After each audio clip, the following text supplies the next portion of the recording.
Hey, y'all, and welcome back to another episode discussing numerology. A couple weeks ago, we talked about single digit number 7, which is that philosopher energy. This energy seeks to understand and uncover what is hidden. This week, we're going to talk about the number 8, which is all about balance and power. So let's jump right on in. Okay. Now, looking at the number 8, you can see that it is a feminine number. The symbol looks like an infinity sign because this is the energy of abundance, of balance, of power.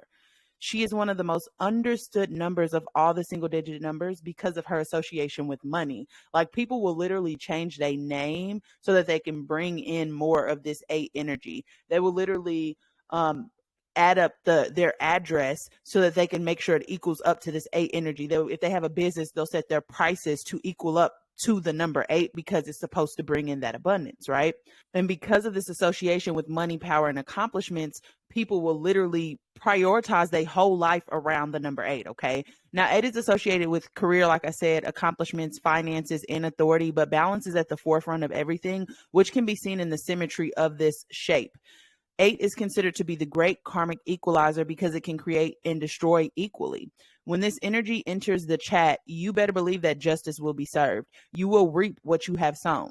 Okay, the balance that you see in 8 is between the physical and the non-physical worlds. And this energy is just as much spiritual as it is material, okay? Because it's balancing these two energies, balancing these two worlds, okay? The spiritual side is intelligent, it's realistic, it's pragmatic. This energy can be dreamy, but the fantasy is kind of grounded in reality. In the physical, this energy focuses on material abundance. It does not care about how much money it accumulates, but instead chases the feeling of accomplishment that comes with money. It is not greedy energy, but we see money as like a tool for success, or with this energy, they see money as a tool of success. Money opens up doors and opportunities that might not have been available to you without it. She is not afraid to take risks or be generous when the reward pays off. People who have this energy have usually taken as many losses as they have wins. Every time they are confronted with an obstacle or they're knocked down, they view it as an opportunity to come back stronger and more successful for the next time. That's why this energy is very much giving Capricorn energy.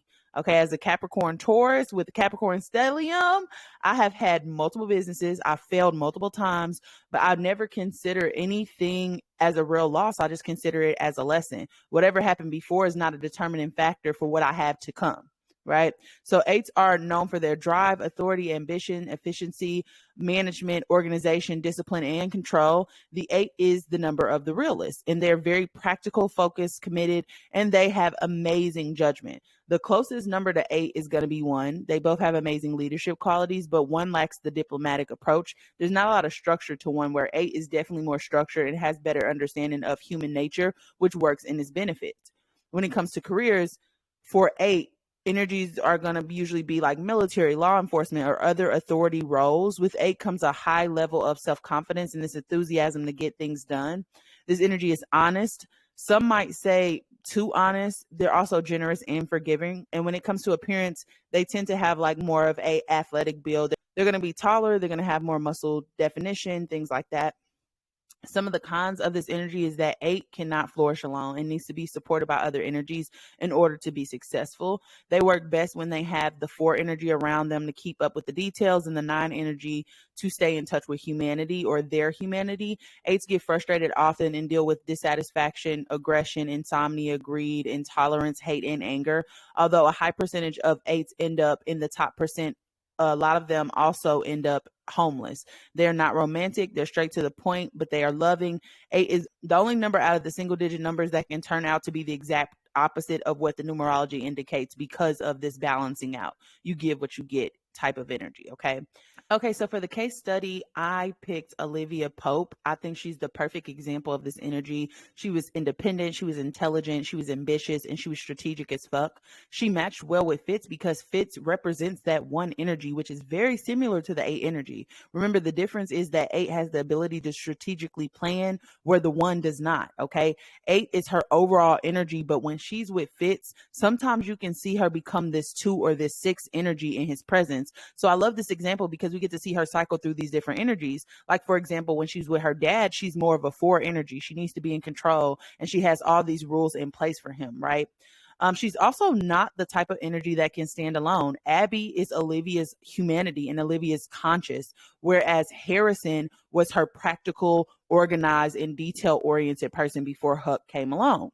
Olivia is a natural born leader, and there was no obstacle that she could not overcome. She didn't even look at things as being something that she could not figure out. Everything was just like, there is a way.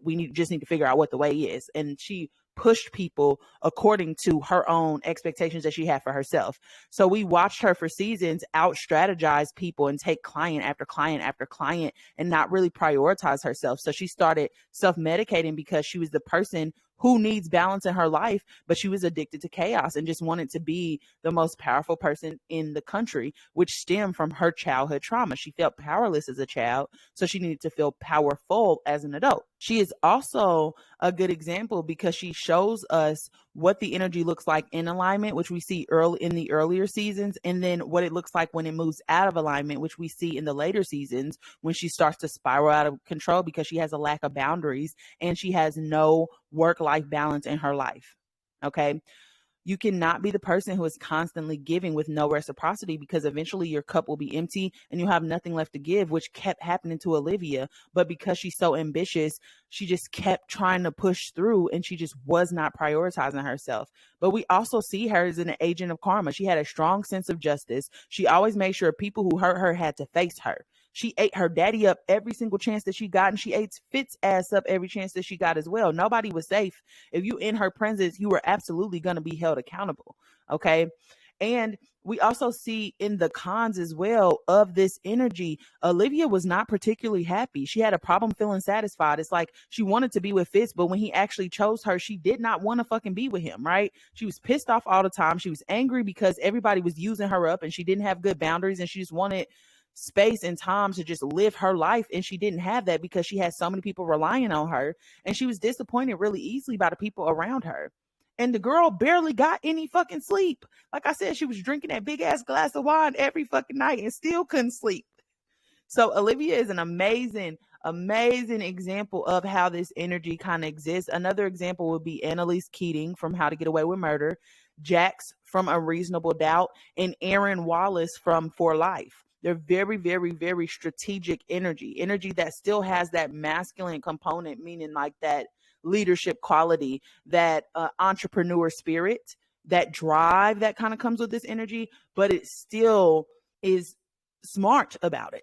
It's not railroad, and it actually understands humanity, which I think is the difference between Olivia and Fitz.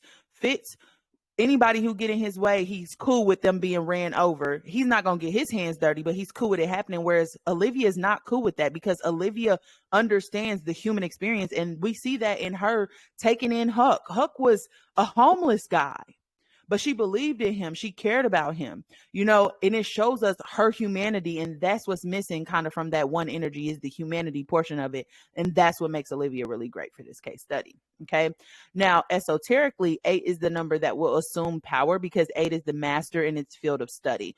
When you reach the energy of 8, you have control and assumed responsibility for yourself. This is where growth and expansion can happen and financial abundance and recognition comes in. The book says, under the number 8, karma is king and the ions will reap what they have sown. Power is the characteristic assigned to 8 because this is where your hard work starts to pay off. You have been keeping your head down and doing the work, grinding it out, no matter how mundane, and now you can relax and chill because you're seeing the fruits of your labors. 8 is ambitious, is resourceful, and it has the drive to overcome whatever comes its way. The energy of 8 succeeds through perseverance, persistence, and hard work. 8 is the person who followed the rules, didn't take any handouts, hit the payment every day, and was ethical in their practices, used judgment, organized, and saw the vision through to the end. So the success, abundance, and recognition were well earned here. Okay. And we know that with Olivia too. Her dad and her mama was high up. She could have easily been a Nepo baby, but she decided to hit the ground running. She decided to pave her own way. Now, the esoteric characteristics are going to be power, responsibility, financial reward, good judgment, and recognition. In modern numerology, 8 is the number of the goal setter and the achiever. There's a strong need for accomplishment here, and it shows. They have a powerful presence, a strong drive, and a good business sense. 8 represents balance, which is seen in the symbol itself. This is the number of you get what you give. For every accomplishment, they give back to the universe. So 8 is the double 4. So it's about stability, control, and support that can be found in productivity. In Asian cultures, 8 is the luckiest number. So they make their dates, prices, and even addresses equal 8. 8 is the number of abundance and accomplishment. 8's ability to manifest is unmatched, especially when it comes to material wealth. Now, the strengths of 8 is ambitious. So the 8 is all about setting goals and reaching them. They will accomplish so much in their life because they're always looking forward. And it's not just blind ambitious. The 8 is strategic and committed to their purpose, and they're constantly reaching for what's next. Also, another strength is the cause and effect, or the karmic side of it. There is a strong sense of giving back here with this 8 energy. 8 is wise enough to know that it did not reach these high heights by itself. 8 always looks back and honor who has contributed to their success. This is where the balance comes in, because for every achievement, there is recognition and honor going to everyone involved. Unlike 1 energy, 8 sees the beauty and gratitude for the help and encouragement along the way. It's also another strength is perseverance. There is nothing that the 8 can't do. They are confident in their capabilities, and they know that no matter what's in front of them, if they organize and plan accordingly and stick to the plan, their patience and determination will be rewarded. A weakness would be materialistic. 8 has worked so hard. So when it comes to them reveling in their accomplishments, they with all of that. Okay. They like nice things. And since they work so hard, to them, it's like their reward, is getting the nice things, having the symbol of success as well. Their intentions can be a little cloudy to others here, because 9 times out of 10, they will be perceived as shallow and a show off. But for them, that's not what it's about. Another weakness is they're bossy. 8s tend to be I know best and it's my way or the highway type of approach to getting things done. The 8 is hardworking and wants to be the leader, which can sometimes cause them to disregard the contributions, opinions, and needs of others. And it's not really a team player. 8s are typically blind to limitations, so they have a no excuse vibe to them. So if you're working in a team environment and they have decided to leave something be, that 8 will basically see this as an opportunity for an obstacle for them to overcome. So they'll take matters into their own hands, disregarding what the group needs. The 8 is used to getting its way, and it will do that by any means necessary and not give a fuck about how you feel about this. Okay. Now, the lesson with 8 is they're here to learn how to relax their ego and work well in the team environment. They're also meant to accomplish work-life balance and internal balance as well. The number 8 is associated with Capricorn and Scorpio. Capricorns are the workaholics, y'all, and they're here to learn about work-life balance. Capricorns are ruled by Saturn, so they are about removing the limitations and restrictions so that they can thrive. Scorpio is the 8th sign, which, again, this is number 8. And I don't think we talk about how hardworking Scorpios are. They're very, very hardworking, but Scorpios can also be very manipulative and domineering, which is a part of that cons of this energy, okay? The tarot card associated with this energy is going to be the Justice card in tarot. It's often linked with the number 8 because it's about balance, it's about power, it's about regeneration, and it is very much so that energy of you get what you give, okay? So boom, that's number 8. That concludes our episode on single digit number 8. Next week, we will discuss single digit number 9, which is the energy of awareness. Thank you for watching until the end. As always, like, comment, share, and subscribe if you have not already. I love y'all deep. And until next time.